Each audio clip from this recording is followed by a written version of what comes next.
Kabupaten Tabalong merupakan kabupaten strategis yang terletak di Provinsi Kalimantan Selatan.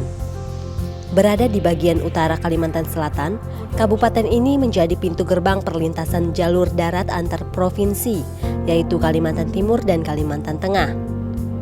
Dengan luas 3.646,52 km persegi dan dengan jumlah penduduk 235.777 jiwa pada tahun 2015, Kabupaten Tabalong memiliki variasi sumber daya alam seperti pertanian, perkebunan, kehutanan, perikanan, pertambangan dan potensi alam lainnya yang memiliki nilai ekonomi tinggi tersebar di seluruh wilayah Kabupaten Tabalong. Dengan melimpahnya potensi alam, membuat Kabupaten Tabalong berkembang pesat. Pembangunan di bidang ekonomi, kesehatan dan pendidikan pun tidak luput dari tujuan utama. Dengan menciptakan pemerintahan yang menjunjung tinggi keindahan kota dan didukung oleh peran masyarakat yang peduli akan lingkungan, Kabupaten Tabalong berhasil meraih penghargaan Adipura Buana. Penghargaan Adipura sendiri merupakan sebuah penghargaan dan lambang supremasi bagi kota di Indonesia yang berhasil dalam pengelolaan kebersihan dan lingkungan perkotaan. Banyak kabupaten kota se-Indonesia yang berkompetisi untuk mendapatkan penghargaan ini. Tentu saja hal ini mendorong kota-kota di Indonesia untuk menjadi kota bersih dan teduh serta nyaman untuk dihuni. Tentunya untuk mendapatkan predikat kota bersih tidaklah mudah. Banyak indikator penilaian yang harus dicapai, mulai dari kondisi fisik lingkungan perkotaan, seperti kebersihan dan keteduhan kota, sampai dengan indikator pengelolaan lingkungan perkotaan non-fisik yang meliputi institusi, manajemen, dan daya tanggap. Jadi, aspek penilaian Adipura itu sebenarnya ada terbagi dua. Ada yang penilaian secara fisik, ada penilaian yang non-fisik.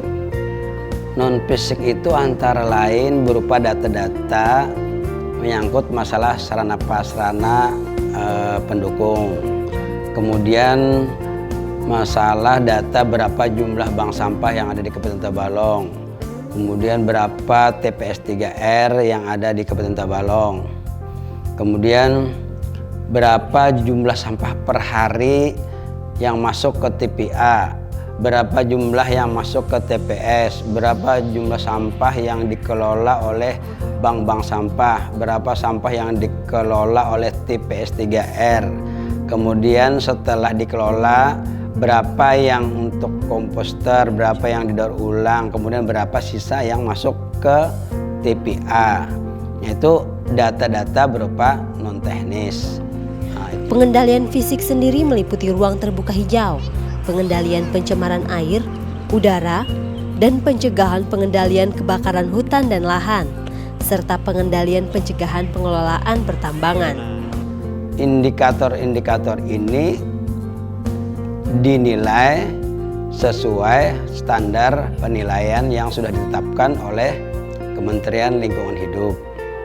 Kemudian setelah itu dia akan menilai ruang terbuka hijau dan sampah, baik yang ada di permukiman, baik yang ada di pertokoan, di jalan arteri, atau di sekolah-sekolah, atau di perkantoran-perkantoran yang ada menghasilkan sampah.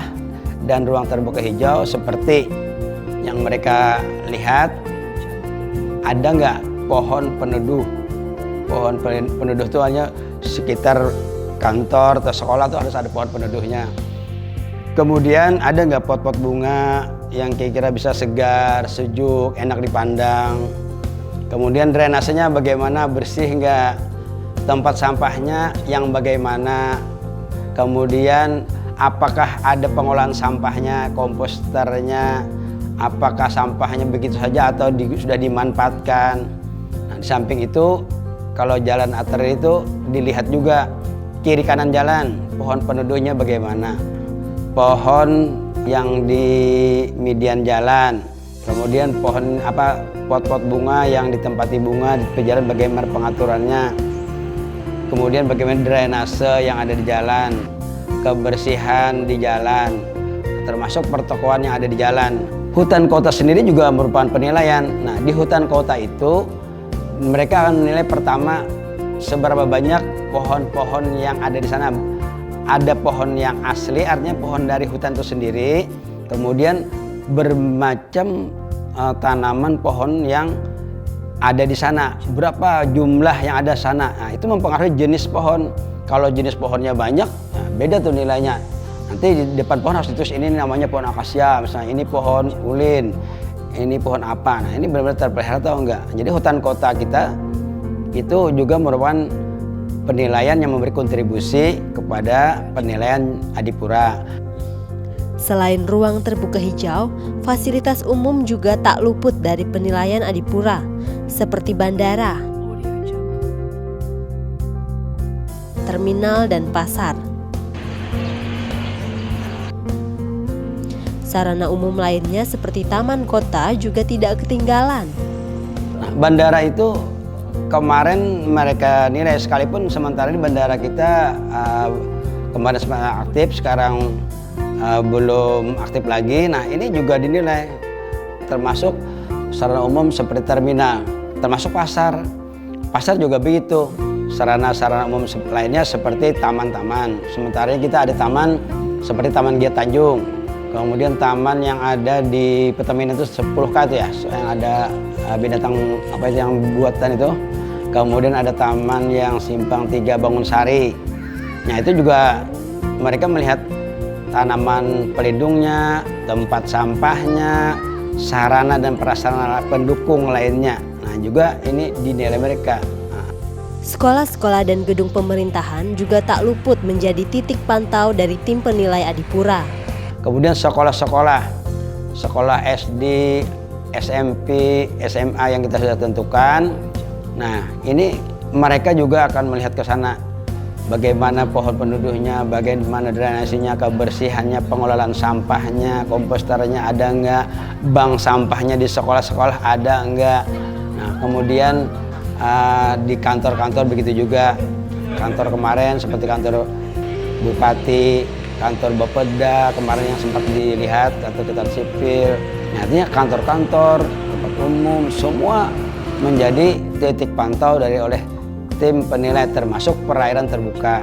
Perairan terbuka itu di sungai itu setidaknya tidak ada sampah yang terlihat terapung di sungai. Kemudian jamban-jamban yang ada di perairan atau di sungai itu juga sangat mempengaruhi pada penilaian oleh tim. Karena baku air mutu yang di Sungai Tabalong itu harus diteliti setiap bulan, diambil di laboratorium, diperiksa, itu dicari sama mereka. Mana penelitian per bulan air sungai yang bisa dikonsumsi oleh masyarakat. Nah, termasuk kebakaran hutan, kebakaran lahan dan hutan. Ini juga penilaian oleh tim Adipura. Nah, sejauh mana, sebesar apa, sebanyak apa kebakaran hutan yang ada di Kabupaten Tabalong, termasuk pengelolaan pertambangan. Dari sekian banyak indikator, titik pantau penilaian Adipura ini, tempat pembuangan akhir TPA, merupakan indikator yang paling tinggi penilaiannya. Di mana di TPA ini harus dalam peraturannya itu harus menggunakan sanitary landfill. Setidak-tidaknya masih ada keringanan, setidaknya menggunakan kontrol landfill. Sementara TPA yang kita kelola yang ada ini masih menggunakan kontrol landfill, yaitu begitu sampah ditumpuk ke dalam lubang sampah terus ditutup dengan tanah. Nah, jadi sampah itu tidak sempat mengeluarkan bau. Beda dengan open dumping. Open dumping itu tidak boleh dalam pengelolaan persampahan karena itu terbuka sifatnya. Nah, jadi kita karena belum sanitari, maka kita mengusahakan menggunakan kontrol landfill tadi. Nah, di samping itu mereka juga akan memantau yang namanya rembesan air yang dihasilkan dari tumpukan sampah, yaitu namanya air lindi. Air lindi ini harus ada sumurnya yang dibuat. terap-terap sumur yang secara bertahap. Nah, sampai pada akhirnya air lindi itu benar-benar mengalir keluar tuh bersih dan diteliti di laboratorium baku mutunya itu tidak membahayakan sekalipun dikonsumsi nantinya. Nah, ini dipantau setiap bulan, itu ada data labnya diperiksa dikontrol oleh tim penilai. Kemudian kita juga harus membuat sumur pantau di TPA. Sumur pantau ini gunanya untuk mengontrol baku mutu air yang ada di TPA yang keluar ke sungai nantinya. Nah, ini juga dikontrol melalui lab dan data-data itu dicek, ditanya mereka. Nah, begitu juga dengan data-data sampah yang masuk ke TPA per bulannya berapa. Nah, itu dicek sama mereka itu. Nah, di sini pun penekanannya kita seharusnya menggunakan jembatan timbang.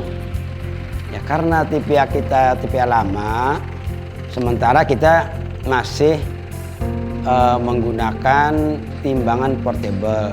Artinya timbangan yang hanya bisa dilewati tanpa tanpa jembatan, maksudnya gitu kan. Nah, jadi tapi terukur dengan tonasenya berapa masuk. Jadi terukur itu. Nah, jadi di TPA ini juga harus ada tempat komposternya. Kemudian juga kita harus punya tempat pencucian mobil. Ini tujuannya setiap mobil yang mau keluar dari TPA itu pun harus disemprot, harus dibersihkan. Nah, dibersihkan. Kemudian kita harus bikin pohon-pohon pelindung, pohon peneduh di TPA. Tujuannya untuk mengurangi bau yang keluar. Jadi di TPA ini sangat menentukan sekali apakah sebuah kota itu nantinya akan mendapat anugerah piala di atau tidak, itu juga sangat menentukan karena TPA cukup tinggi nilainya.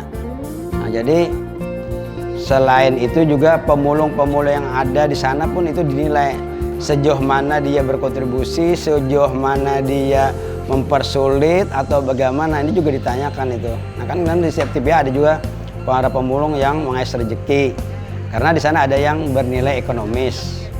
Nah, selain itu di TPA itu yang juga mempengaruhi nilai adalah namanya gas metan. Gas metan itu dari hasil tumpukan sampah yang pasif kita bikin saluran gas yang gasnya itu keluar, itu bisa menghasilkan api yang keluar. Nah, kalau itu dikontribusikan ke rumah penduduk, itu mempunyai nilai tersendiri oleh tim. Tapi sementara untuk TPA kita, kalau dari kemampuan yang ada itu hampir 60 kepala keluarga bisa dikontribusikan. Tapi sementara kita belum menyalurkan gas metan itu. Karena memang jaraknya juga cukup jauh. Yang dekat sana ada perumahan, yang dekat RP itu ada perumahan, tapi sementara kita belum menyalurkan. Tapi kalau kita salurkan itu bernilai ekonomis kepada masyarakat, nah ini juga beda gitu.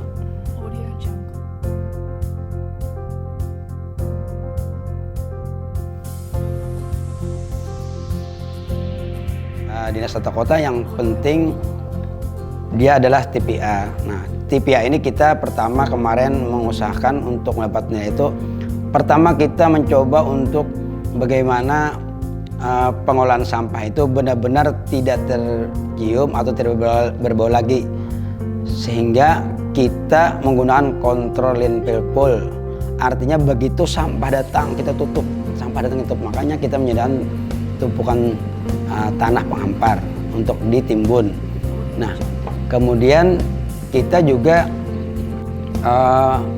meningkatkan sumur lindi yang ada itu dengan diperiksanya di lab itu benar-benar hasilnya itu tidak ada pengaruhnya dan tidak membahayakan setelah dia keluar pada sumur lindi itu. Artinya masih bisa dikonsumsi baik untuk mandi, untuk minum. Nah, itu dengan cara kita membuat sumur lindi yang baru kemarin.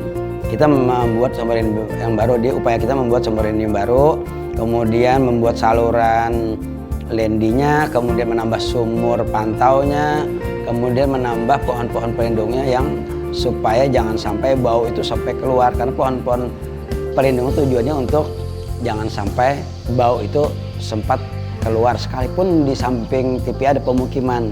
Nah, jadi diharapkan bau itu tidak sampai ke pemukiman. Nah, kemudian kita membenahi sarana prasarana yang ada, membenahi gas metan yang di sana, kemudian kita membenahi pengolahan komposter sehingga komposter yang ada di sana kita manfaatkan, bisa kita jual dan bisa digunakan untuk masyarakat lainnya, bisa kita sumbangkan, bisa kita kasihkan sama orang yang memerlukan. Yang penting setelah komposter hasilnya ada, pupuk itu sudah standby, artinya hasil yang dari sampah itu ada gitu kan. Kemudian dari angkutan kita sudah mencoba melakukan inovasi, yaitu dengan supaya bagaimana sampah itu tidak tercecer dengan menutup dengan jaring. Kemudian pengambilan sampahnya di waktu pagi-pagi. Jadi banyak beberapa hal-hal yang kita usahakan. Begitu juga kita mengusahakan bagaimana perairan sungai supaya jangan kotor. Kita sudah menghimbau dengan masyarakat, sosialisasi supaya jangan buang sampah di bantaran sungai atau di sungai. Nah, jadi kita melakukan sosialisasi itu kita gunakan baik secara langsung, baik lewat media TV, baik media cetak maupun lewat radio. Nah, ini tujuan ini tidak lain adalah membangun kebersamaan, kekompakan secara gotong royong masing-masing masyarakat untuk berperan dalam rangka membersihkan lingkungannya masing-masing, baik di rumah, tempat kerja, dan dimanapun mereka berada. Peserta program Adipura dibagi ke dalam 4 kategori berdasarkan jumlah penduduk, yaitu kategori kota metropolitan lebih dari 1 juta jiwa, kota besar 500.000 hingga 1 juta jiwa, kota sedang 100.000 hingga 500 juta jiwa, dan kota kecil sampai dengan 100.000 jiwa. Kabupaten Tabalong sendiri tergolong ke dalam kategori kota kecil dengan Tanjung sebagai ibu kotanya. Sudah 50 tahun usia kabupaten ini. Berbagai infrastruktur pun sudah terbangun. Mulai dari jalan, kantor-kantor pemerintahan, fasilitas umum seperti pasar, terminal, bandara, ruang terbuka hijau seperti taman kota, hutan kota, sampai dengan tempat ibadah. Untuk mewujudkan kebersihan dan keindahan kota, banyak hal yang sudah dilakukan pemerintah daerah, peran serta masyarakat, dan dunia usaha yang ada di bumi Sarabakawa.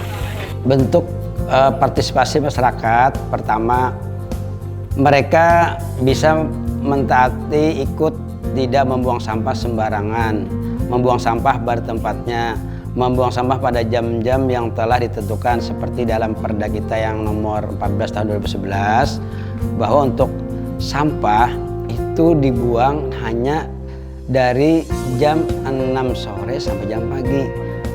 Artinya kalau sudah lewat jam 6 jangan dibuang lagi. Udah simpan aja dulu, besok aja malam buang jam 8 malam, jam 9 malam. Karena apabila masyarakat tidak mentaati berarti kapan kota itu akan bersih. Nah, partisipasi masyarakat ini nampaknya sudah bagus. Mereka sudah tidak membuang sampah lagi pada jam di luar jam yang ditentukan. Kemudian sudah membuang sampah pada tempat-tempat yang sudah disediakan. Kemudian masyarakat juga pertama di pemukiman mereka mengolah sampah sendiri lewat ketua RT. Mungkin bisa langsung dia membuang ke TPA sendiri. Kemudian ada juga masyarakat yang berpartisipasi dengan lembaga sosial masyarakat, dia membentuk bank-bank sampah. Kemudian ada TPX 3R. Bank-bank sampah ini nanti dia bisa menyetor sendiri ke bank sampah, bisa bank sampah ngambil sendiri. Yang mana bernilai ekonomis nanti mereka akan beli. Nanti akan dijual ke pengepul yang ada. Nah, jadi partisipasi masyarakat ada juga yang sudah membuat kompos, yang mana organiknya dibikinnya kompos, hingga pupuk yang anorganiknya bisa mereka kirim untuk didaur ulang atau dijual kembali. Nah, ini partisipasi masyarakat sudah cukup tinggi. Kemudian dunia usaha ini pertama dia melalui CSR. Mereka bisa membantu pengolahan lingkungan, penanaman pohon, membantu bibit-bibit pohon, kemudian juga membantu sebagai pembuatan tempat-tempat sampah sementara, pot bunga, atau membantu sarana-sarana lainnya yang berhubungan dengan kebersihan lingkungan itu lewat CSR mereka. Tidak hanya itu, peran bersama dalam rangka mencapai Kabupaten Tabalong yang bersih, indah, dan teduh juga dilakukan oleh Forum Komunikasi Pimpinan Daerah seperti Kepolisian, Kodim, dan Penanggulangan Bencana Daerah, serta komunitas yang ada di Kabupaten Tabalong. Mereka juga berperan dalam mensosialisasikan penanggulangan kebakaran hutan yang ada di Tabalong. Ini adalah tanggung jawab bersama antara pemerintah, masyarakat, dan dunia usaha. Nah, kalau masyarakat, terutama SKPD, terutama SKPD yang terkait, seperti Dinas Perhubungan. Nah, Dinas Perhubungan dia akan bertanggung jawab mengelola bandara, kemudian terminal, kemudian rumah sakit, Dinas Kesehatan. Kalau Dinas Tata Kota yang berhubungan dengan pasar, kemudian dengan drainase yang di perkotaan, kemudian dengan kebersihan kotanya, pengelolaan sampah di kotanya, kontribusi sampah, pengelolaan beberapa bank sampah, pengelolaan beberapa TPS 3R. Nah, kemudian Badan Lingkungan Hidup. Badan Lingkungan Hidup dia bertanggung jawab juga mengelola terhadap lingkungan perairan, lingkungan lainnya yang sesuai tupoksi mereka. Jadi kita bukan hanya Dinas Tata Kota yang berperan untuk mendapatkan nilai adipura ini, tapi hampir semua SKPD yang terkait, apalagi seperti dengan dimasukkannya kebakaran hutan dan lahan, ini sudah merupakan tanggung jawab wewenangnya Badan Penanggulangan Bencana. Lebih dari itu, kontribusi dari badan usaha dan perusahaan yang ada di Kabupaten Tabalong turut mendukung terciptanya kawasan yang bersih, indah, dan teduh. Kemudian dunia usaha juga terlibat seperti Adaro. Adaro juga dia bertanggung jawab terhadap pengelolaan pertambangan yang dilakukan. Nah, jadi semua lapisan masyarakat terlibat di sini, semua SKPD juga hampir terlibat.